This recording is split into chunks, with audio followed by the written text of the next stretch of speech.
something I've learned, though. What have you learned, Will? I've learned something very valuable during this quarantine time. Number one, that the snacks to days ratio has changed dramatically in my house. Yeah, same number of days. However, snacks are slowly dwindling. Yeah, we run out of snacks much more quickly. Yes. So it used to be that because we were gone all the time, we could buy something. And I don't know if you guys are like this, but now you open a box of any kind of snack food, and you're home all day, and so you just eat it all. Yeah. And frankly, it got me thinking a lot about snacks. And so Welcome to my life, just constantly thinking about snacking. I'm thinking so much about snacks. And I decided to do something a little bit different on tonight's show. We're not going to play a game. No. We're not going to play a game because do you know why we're not going to play a game, Chris? Because life is already a game. Because you always win and I hate losing. Also that. So in this one, there will be no losers because tonight is not a game. It's a public service announcement. Ooh, a PSA. A PSA, because one of the things I've learned about snacks is there are so many options. How many options? 1,037,000,000. That is a specific and large amount. Probably not true, but neither is anything else on the internet. So, facts. So many options, and one of my favorite things is watching people combine snacks. Yeah. So it used to be that you had to choose between M&Ms and pretzels. Right. But now you can get pretzel M&Ms. Which is crazy. I'm waiting for an M&M pretzel, which is a pretzel made out of M&Ms. I would actually like that a lot better. Yeah. And sometimes those things end up being absolutely delicious. Just wonderful. And so I started to think, could we take some of our favorite snacks, some of the world's most beloved snacks, and combine them for maximum snacking efficiency? The greatest hits for your lips. So tonight, we're going to do a little thing we're going to call Will It Snack? Will It Snack? Will It Snack? We don't have a graphic for this. We don't. So don't wait for it. There's no graphic because we are low-tech people living in a low-tech world. Low-tech but high taste. Yes, high taste. So here's what we're going to do. We're going to ask, will it snack? And we're going to try to take some of our favorite snacks, which are laid out in front of us, and combine them to see if they would make a good snack mashup. And if they do, we immediately will claim all rights to them on this episode. So don't try and patent this or use any of these great snacks. We're going to make probably millions. So much for the Lord. So should we tell them what? 1,037,000,000. One for every kind of snack. It's all going to the unfinished campaign. Yes. Which, speaking of which, will be finished. Yeah, there we go. With that $1 billion. So here we go. We have 8 different snacks in front of us. Here are all the names of all the snacks. We're going to draw 2 at random. We're going to eat them together as one snack. Okay. And we have to decide, does it snack? Will it snack? You ready? Yeah, I'm so ready. Should we tell them what's in the snack cups? I don't think we should. No, let's just reveal it as we go along. Yeah. It'll be a mystery. Let's dig down deep. I'll pick one, and then you pick one. Okay, only fair. Yeah. We're all about fairness. Big money. All right. All right, here you go. Swedish fish. And Twix. And a Twix. Not the worst combo. So I got a Twix right here. Nice and multicultural. And a Swedish fish. What's your prediction? Oh, we only got like a half Twix. No, it's a baby nug. personal Twix. So I'm thinking 1 Swedish fish to 1 Twix is the right ratio. I'm thinking of sandwiching it. Ooh. Honestly. All right. I think that's going to overdo it on the fish. I think it's a fish witch, but a fish witch. I like that. High in omega-3s. And great for Lent. Yes. So and boy, has this felt relentless. Aw, terrible. All right, here we go. Yeah.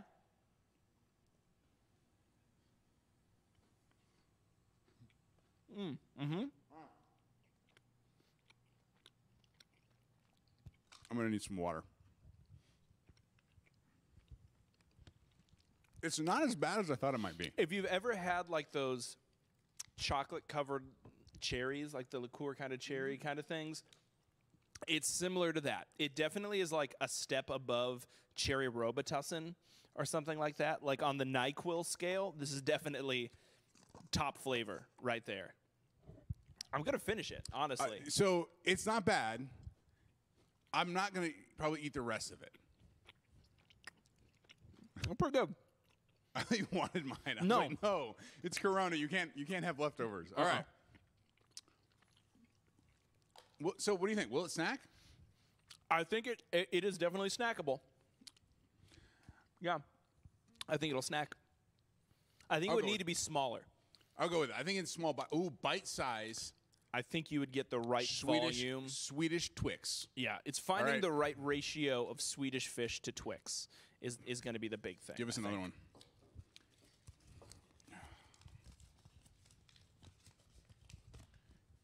Cheetos. And Southwest by West. I think it's Just M&Ms. kidding. It's M&M's upside down. So Cheetos and M&Ms. Ooh.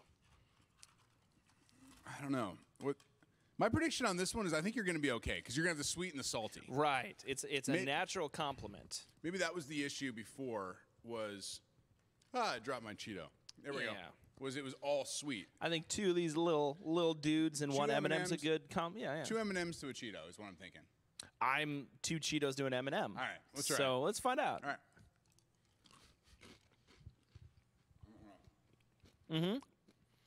Yeah. I really like that. Yeah.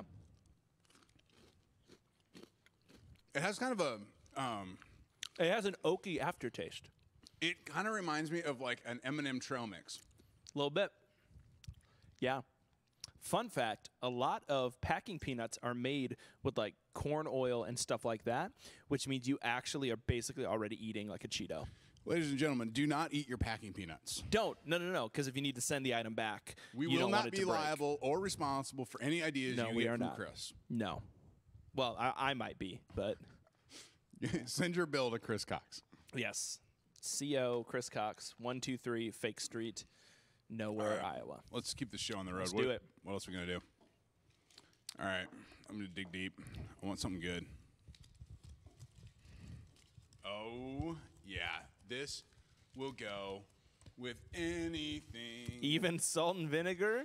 I think chips? so. Here, I actually drew two. That Here we actually go. could have been really good with the Swedish fish. How about salt and vinegar, and I'll raise you a queso? Ooh, salt and vinegar and queso. So salt and vinegar and Okay. queso. And queso emergency. Yeah. Is it these main chips here? So salt and vinegar are the chips. That's a very strong flavor of a chip. Like when I think of a queso, I kind of want a generic chip. Yeah. So that I can enjoy the queso. You don't want something that's going to overwhelm the palate. And to make it even better, the queso is room temperature. Oh, my favorite kind. Nice and congealed. I love it. In honor of last week's Where is Cinco this de Mayo queso episode. from? Tostitos? Oh. It's a place in Mexico, I think. Apparently. I think that's over It's very, in, very generic. Yeah. All right, here we go. Ready? Down the hatch. Mm-hmm. Yeah. Oh, it'll snack. It's snacks. Because all you taste is the queso, and I love the queso. Here's a question. Triangular chips or circle? Triangular, definitely. Why? Authenticity, mostly. Mm-hmm. When I eat the circular ones, I feel like, man, these are too perfect.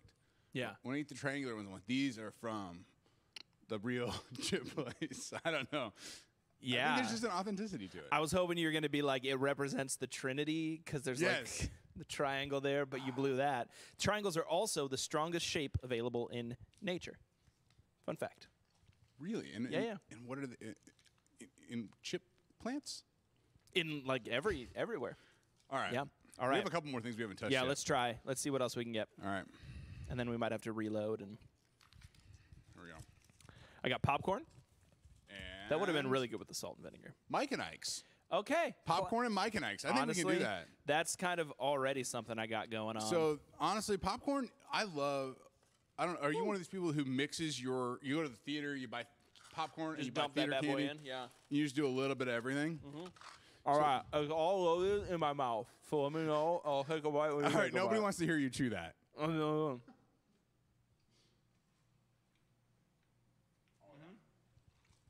Oh yeah, that's like the real deal. It reminds me of months ago when we could actually go and do things like see movies. It makes me want to go to a movie. Yes, which drive-ins will be opening as part of Reynolds. I have a Proclamation. recommendation. I don't know if I can do this. Here's a rec. The Dude Perfect documentary on YouTube. Have you seen it? It's on my list because one of my buddies works for Dude Perfect. Super, super fun.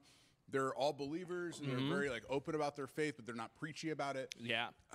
And the They stuff understand do that is no dude absolutely is incredible. perfect. Only Jesus is. They follow the real dude who's it. perfect. Yep. I got you. All right. Trick shot of salvation right there. That was what the cross was. I think we've tried I think we have. pretty much everything. Now we got to maybe do like freestyle it. Choose two. All right. Real quick. So here's a question. Was there anything that wouldn't snack? That we tried. I don't think anything we tried couldn't snack. My least favorite was the Swedish fish and the Twix. I think that was a good low warm-up. I definitely needed a palate cleanse after that, like about a good sorbet or something to really kind of help get rid of the flavors. I think my prediction is that M&M's and queso would not snack, followed by Mike and Ike's and queso. I was gonna say I think we need to try Mike and Ike's and queso.